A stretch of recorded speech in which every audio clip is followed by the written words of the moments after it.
Hi there, my name is Yuri Tricys. I'm an economics major doing project consulting with data science, economics, and computer modeling.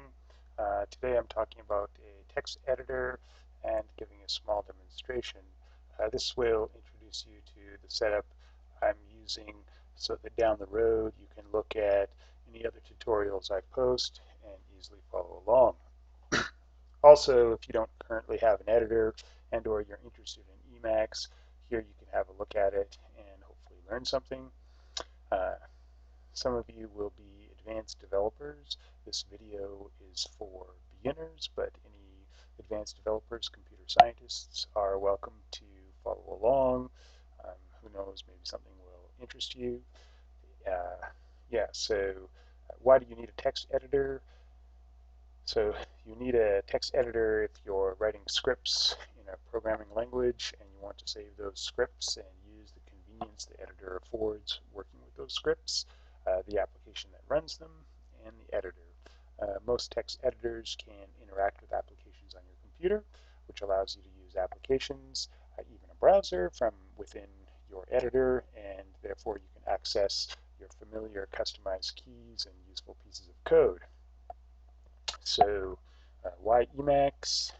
There are a lot of editors out there. There's Vim, Komodo. You can use modern software development applications like Visual Basic for Microsoft, or R Studio for R, which has great graphical compatibilities. So, you know, Emacs. So why Emacs? Emacs is in fact ridiculously old. It has a flat learning curve where knowledge is on the dependent axis and time on the independent axis.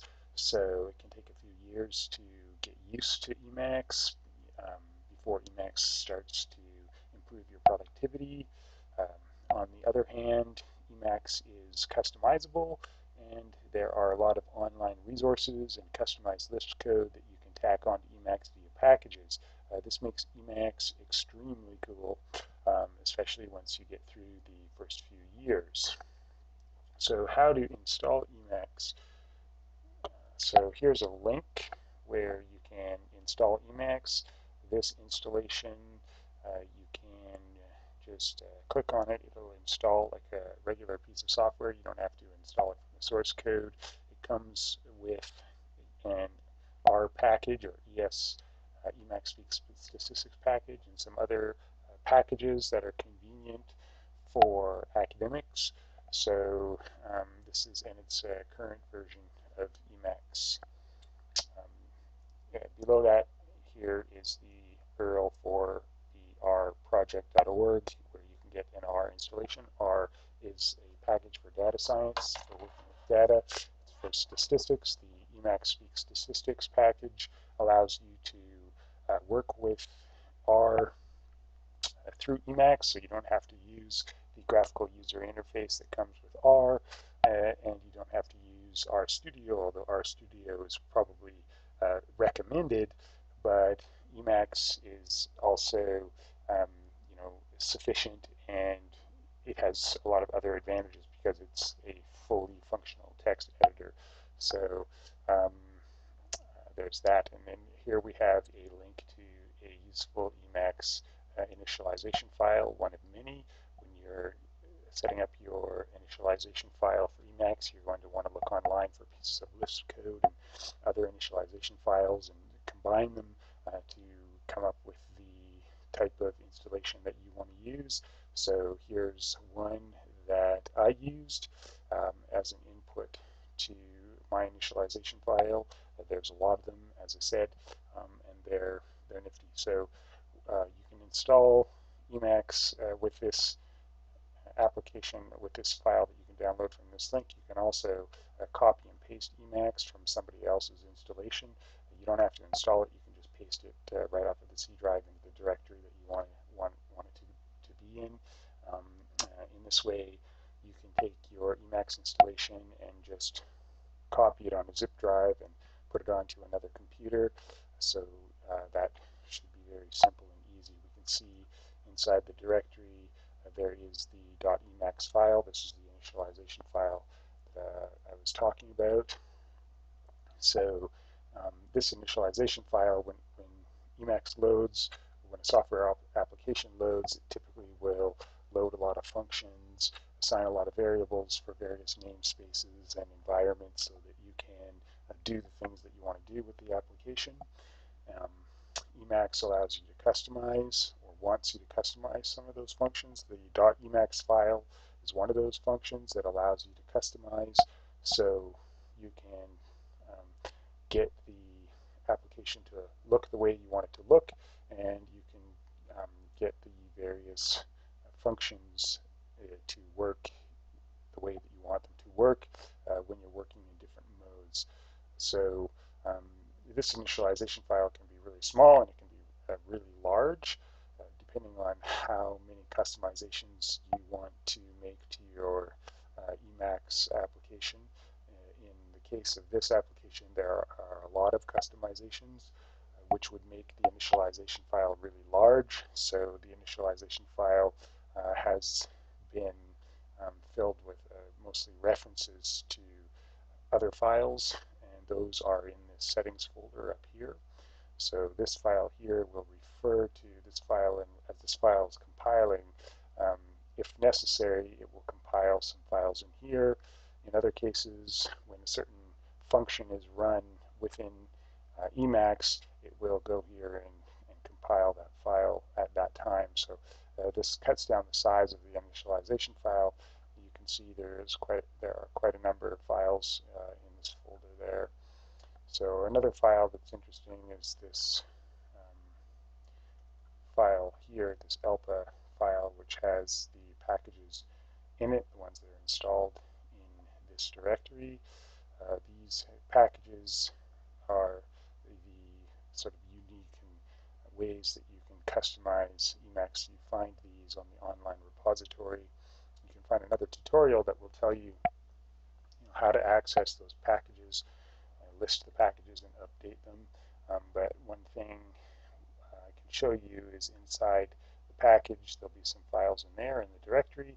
You probably want to read this file. It will tell you sort of how to use the package, and it will show you the actual code that's on the package, and it will tell you how you want to customize your initialization file so that it works with that package. So what we can do now is turn Emacs on and have a look through the initialization file. So Emacs, it loads depending on how large your initialization file is, and if there are any errors, it can load slowly. In this case, there are some errors with one of the packages. I think it's snippet, so it's loading slowly, but here it's loaded, and just adjust it to fit the frame.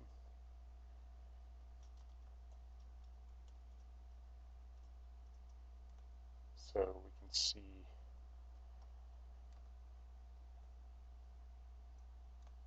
okay, so what we're looking at here is called a frame. In Windows, it's called a window.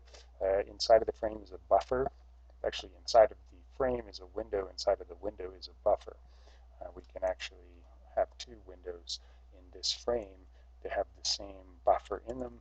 If I go over here, I can open up a different buffer. That this is a complete separate buffer. Then I can basically close the frame, but that other buffer is still open.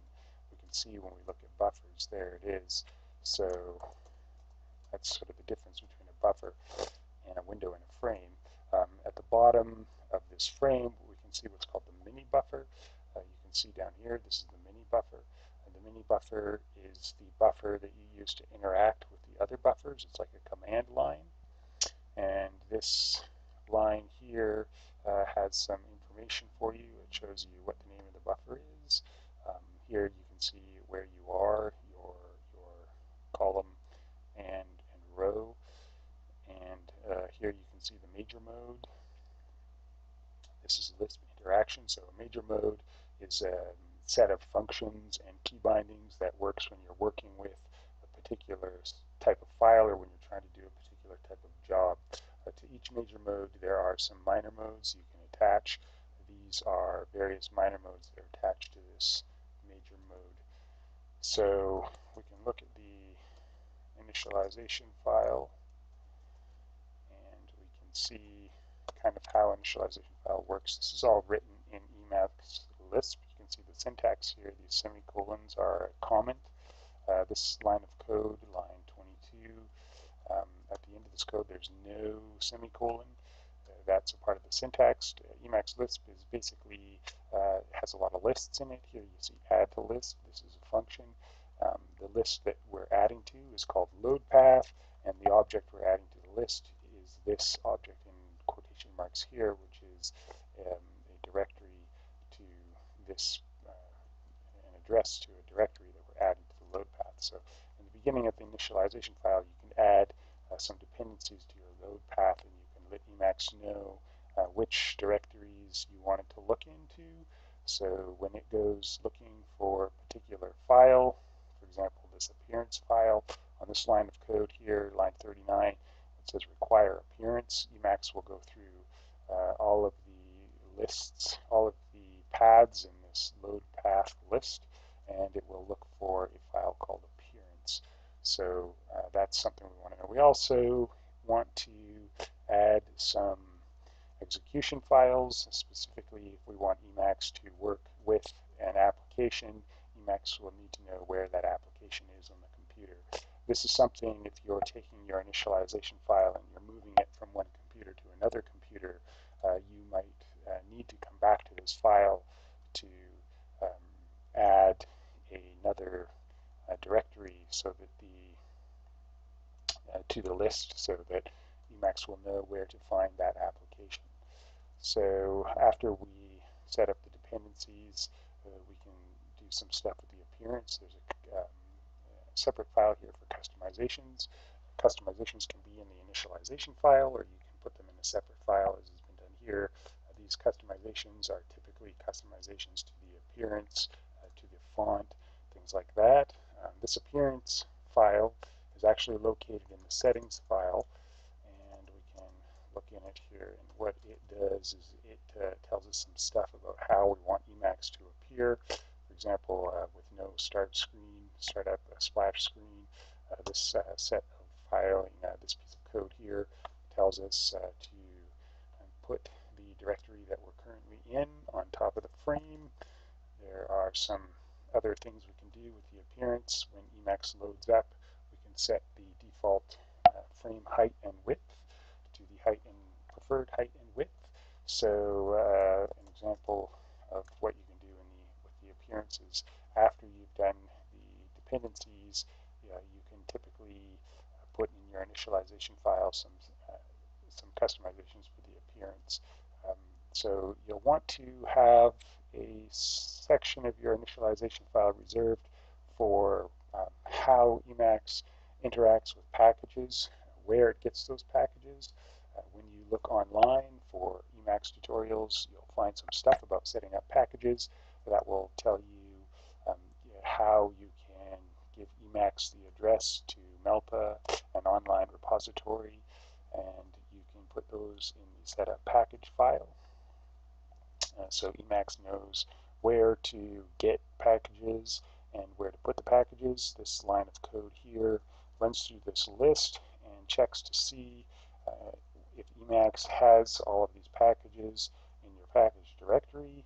If it doesn't have it, it will go to Melpa and try and load these packages. What that means is that you can take this initialization file and some bare bones Emacs files to a separate computer which already has an installation of Emacs, and you can use this initialization file instead of the initialization file that computer has on it, and it will go and load all the packages that you want to use for your customized installation of Emacs for that particular instance. So it's quite useful. So after we set up those packages, we can look at extensions. So after Emacs loads any one of these modes, it will require this file, which has some customizations to how that mode works. So that's something that you can do here and here. These ones are deferred. They only come, they're only compiled after when you need to use this mode. When you're using this JavaScript 2 mode, at that time, Emacs will search for this and require it. But if you run an instance of Emacs and you don't use the JavaScript 2 mode or the web mode or the markdown mode, Emacs won't go to this file and compile it. So these files that are deferred are not being initialized. These ones down here are being initialized, so they autocomplete and the YAS snippet, and in this case the HTML. You know, I was doing some HTML before, so this one didn't need to be deferred. It could have been, but the ESS I'm using a lot, so that's something that's not deferred. So basically, here we've got some more references to some default functions and some mode mappings and some miscellaneous functions. So all of these are customizations that you can do to Emacs. What we'll do is we'll take a look at this key bindings file. It will just sort of show you some of the things that you can do with Emacs. You can see, so kill this buffer. So we had opened a buffer in the beginning of the session and we hadn't closed it. We can look, that was the bugs buffer. So if we go to that buffer right now and hit Control X, Control K, it will kill that buffer. The bugs buffer, if we were to refresh this page, it would no longer be on here. So now when we go to the buffer, there'll be no bugs buffer because we killed that buffer. So that was something that occurred with this function, this key binding here. Go to line is a key binding we can use. We can go to line 60 and then come back to line 44 after that. It's one way that we can get around. So there's other ways we can get around. We can to the top, to the bottom. We can move sort of quickly, and we can move slowly. We can move to the end of the line and the beginning of the line. There's some various ways that we can get around.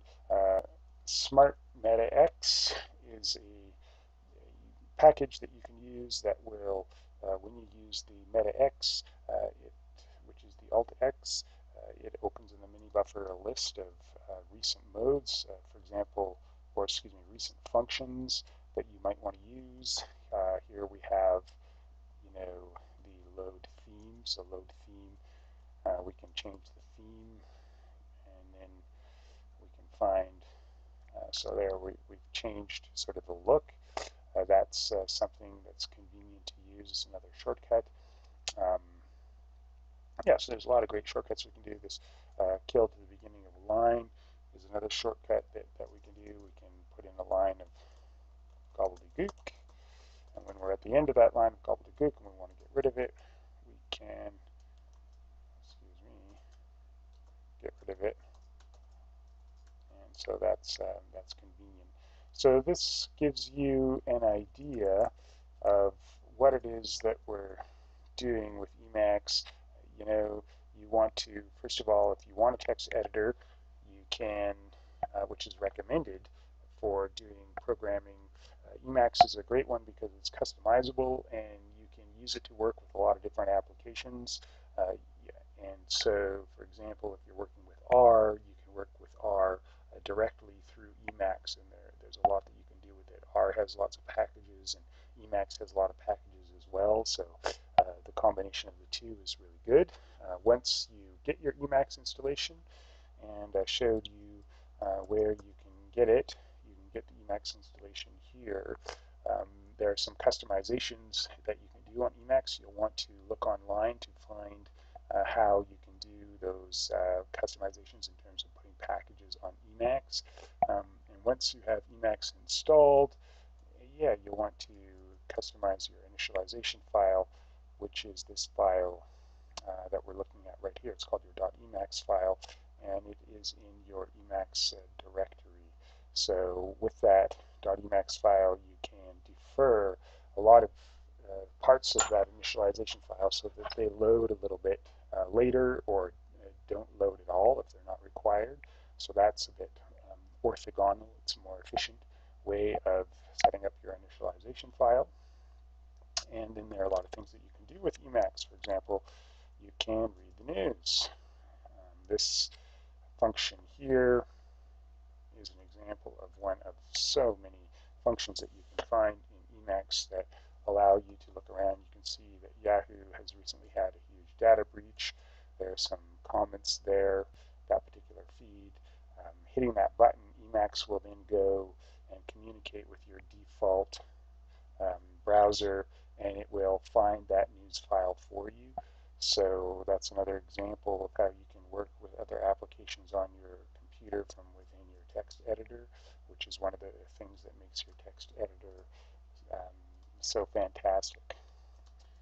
Okay, so that's a sort of introduction of Emacs. The main thing I wanted to show you with this video was how it is that I'm interacting with R. I'm interacting with R through Emacs Speak Statistics.